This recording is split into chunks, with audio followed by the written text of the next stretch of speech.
Sino po ang gustong makakuha ng citizenship sa Amerika? Sino gustong maging American citizen? Taas ang kamay. More than 50 years already. No? More than 5 decades. No?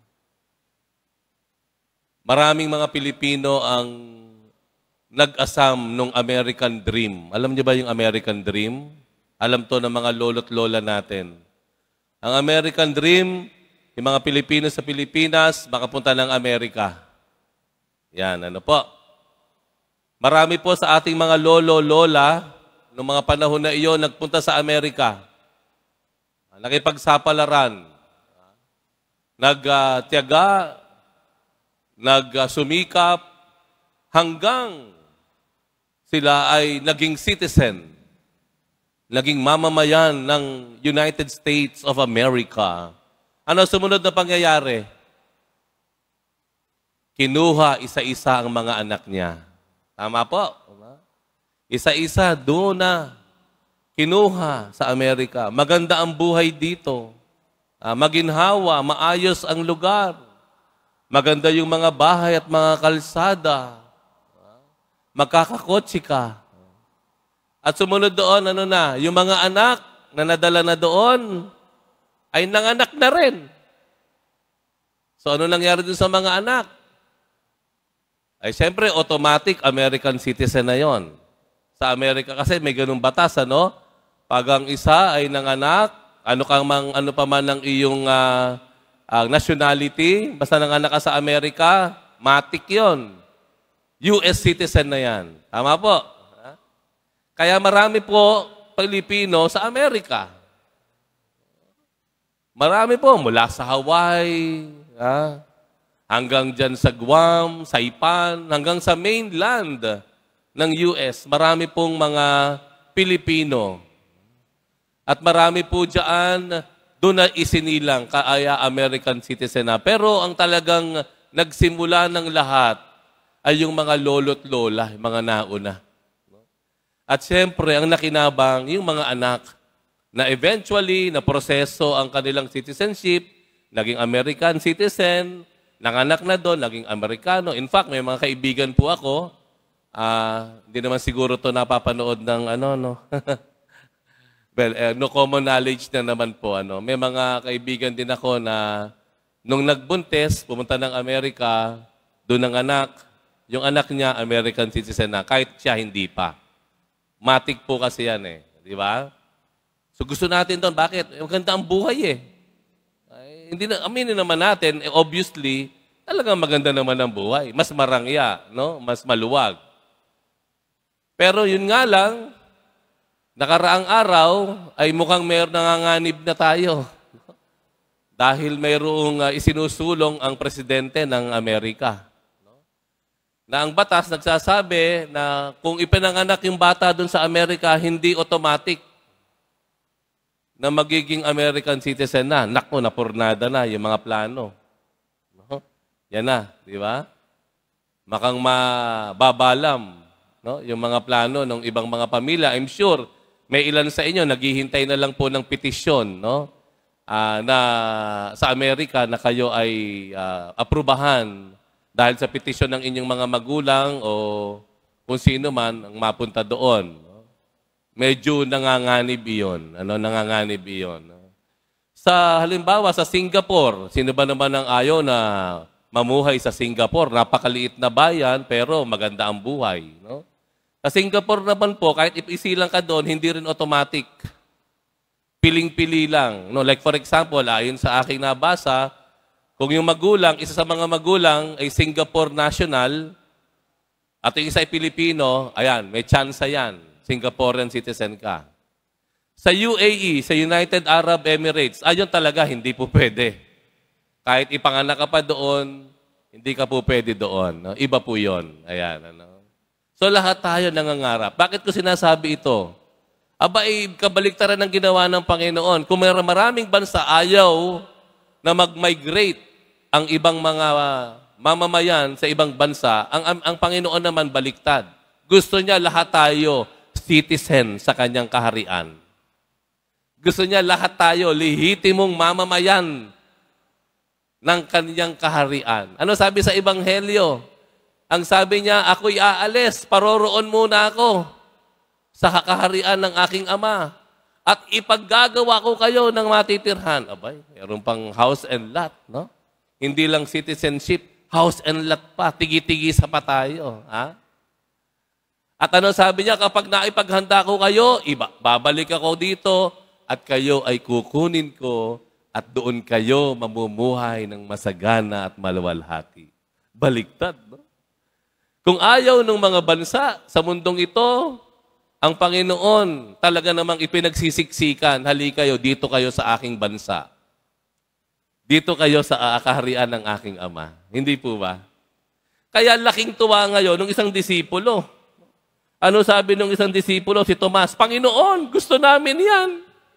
Paano ba makakapunta dyan? Gusto namin maging citizen sa kaharian ng Ama. Ang tanong ni Tomas, saan yung daan? Ano sagot ni Jesus? Tumuro ba siya ng direksyon? Doon, mag-NLEX ka. Hindi, dito ka, mag-connector ka. Pumunta ka sa Cavitex. Hindi, wala, hindi. Ang sagot ng Panginoon sa tanong na saan ay tao. Ano ang sagot ng Panginoon? Ako ang daan, ang katotohanan at ang buhay. Sa makatuwid, hindi na tayo mahihirapan kung anong direksyon ba to, silangan, hilaga, timog, kanluran. Hindi. Ang titingnan lang natin yung matagal nang nagpakita at nagpakilala sa atin. Yung taong ipinagsisiksikan ang kanyang sarili sa atin. Ang ating Panginoong Jesus. Yun ang daan. Ang Panginoon. So, hindi siya lugar. Ito ay tao. Sa makatuwid, ano ibig sabihin nito? Ang hinahangad natin at pinapangarap nating saya, kaluwalhatian, kaginhawahan ng buhay, sarap sa buhay, wala pala sa lugar yon. Yun pala ay nasa isang ugnayan. Ugnayan natin sa Panginoong Jesus Nazareno. Nakuha niyo po ibig ko sabihin? Kung si Tomas, gusto niyang malaman kung paano makarating dyan, ang Panginoon ang sabi niya, no, it's not actually a place. It's a person. Ako itong kaibigan mo. Ako ang daan. Sa makatuwid, ang paanyaya sa atin, kilalanin natin, pilit nating lapitan, pilit nating makaniig, makilala ng husto, at mapalapit sa ating Panginoong Jesus. At palagay ko po, hindi ko kailangan ng pruweba. Bakit? Tatanungin ko po kayo, hindi po ba nung nakilala nyo ang Panginoong Jesus, nung kayo natutong magdasal sa Kanya at sumampalataya at nagtiwala sa Kanya, hindi po ba kanya-kanya tayong nakaranas ng kaginhawahan? Lumuwag ang ating kalooban? Kahit may sakit ka, payapa ka. Kahit hindi ka pamilyonaryo, masaya ka na. Tama po? Kahit hindi pa dumarating yung petisyon sa Amerika, masaya na rin ako dito. So, hindi siya sa lugar. It's a person. It's the Lord. No? Hindi pala. And that means, kahit saan ka, pwede kang maging masaya. Kahit kanong lugar ang tinituluyan mo, anong bahay ang tinitirhan mo, pwede kang maging maginhawa at payapa. Hanggat ang iyong nakikita, sinusundan, ay ang Panginoong Jesus. Kayo po ang makapagbibigay ng kanya-kanyang halimbawa sa buhay ninyo. Kaya nakita niyo po, tingnan niyo po yung mga katabi ninyo, tingnan niyo mga mukha. Di ba may mayaman, may mahirap? O bakit yung mayaman nandito pa? Kasi sabi ng mayaman, Father, yung saya at kaginhawahan ng pera, meron, pero kapos yan. Ang tunay na yaman ko ay makilala ang poong Jesus Nazareno. Alam niyo na mayaman. Tama po ba mga mayaman? Sagot? Kita niyo, walang sumagot. Walang umaamin na mayaman sila. O kahit yung yung sabihin na natin yung sapat-sapat lang. Kung ikaw simple lang sa buhay, di po ba? Wala pa yung hindi po natutupad ng pangarap mo, Hindi ka pa nakakaipon ng milyones, wala ka pang sariling bahay at lupa, hindi pa nabibili yung gusto mong sasakyan, pero masaya ka, payapa ka, maginhawa ang kalooban mo. Bakit? Kasi nakita mo si Jesus. Kasi meron kang buhay na ugnayan sa Kanya. Kasi nalalapitan mo siya at natatanggap mo pa siya sa sakramento. Amen? Kaya walang dahilan na paglabas mo ng simbahan, malungkot ka.